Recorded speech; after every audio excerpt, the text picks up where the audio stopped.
When you don't enjoy the fitness of your body, then the only other thing that you will enjoy is intoxication. If you do not enjoy the vibrance and vitality of your system, then intoxication becomes the only way. And now drugs are not only intoxication, they'll also make them feel vibrant for a few hours. So, massively, the generation is moving in that way. And one more significant reason why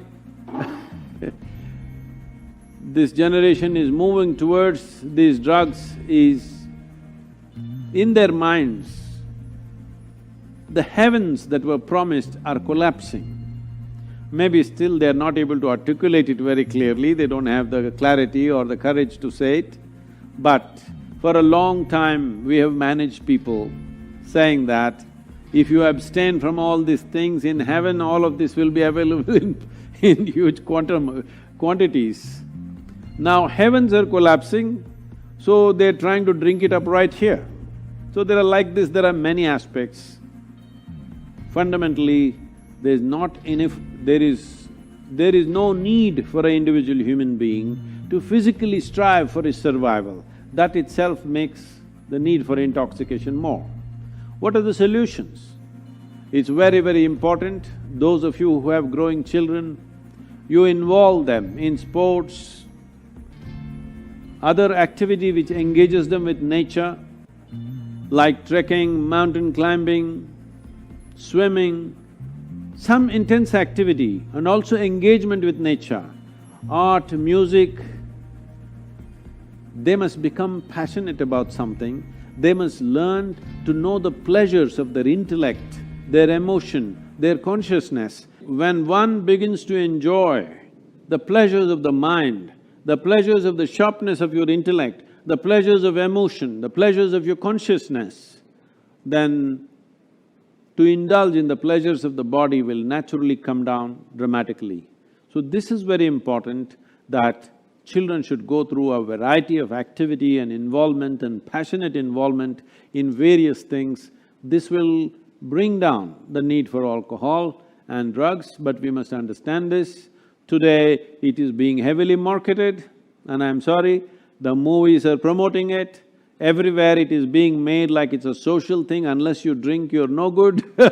People ask me, Sadhguru, you drink? I said, yes, I drink water. They look at me like I'm a strange creature, just water? Yes, that is the most fantastic drink that you can have is water, because this body is made of water, not alcohol.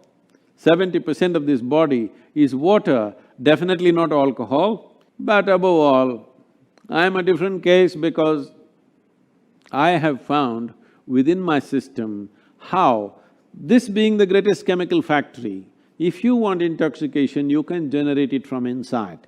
A kind of intoxication which makes you inebriated and super aware at the same time.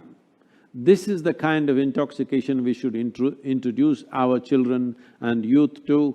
This is why we are striving to bring the technology of yoga into everybody's life. If you go into certain states within yourself, you will know intoxication like no drug or no drink can ever create. At the same time, you will remain super aware and it will do miracles to your health and well-being. It is time that we learn to do things in a more technologically enhanced way. We have ways for this that people can turn inward and know the highest pleasures of life. We must make our youth experience this. Unless you give them an alternative, they will go back to the bottle, they will go back to the pill. Right now, to be healthful, you need chemicals. To be peaceful, you need chemicals. To be joyful, you need chemicals. To experience anything within yourself, you need chemical help. So you must understand, when a generation uses chemicals like this, if 90% of the people start using pharmaceutical and other types of chemicals on a daily basis, the next generation that we produce will be in many ways less than who we are. This is a crime against humanity. All of us should wake up to this fact and do what is needed.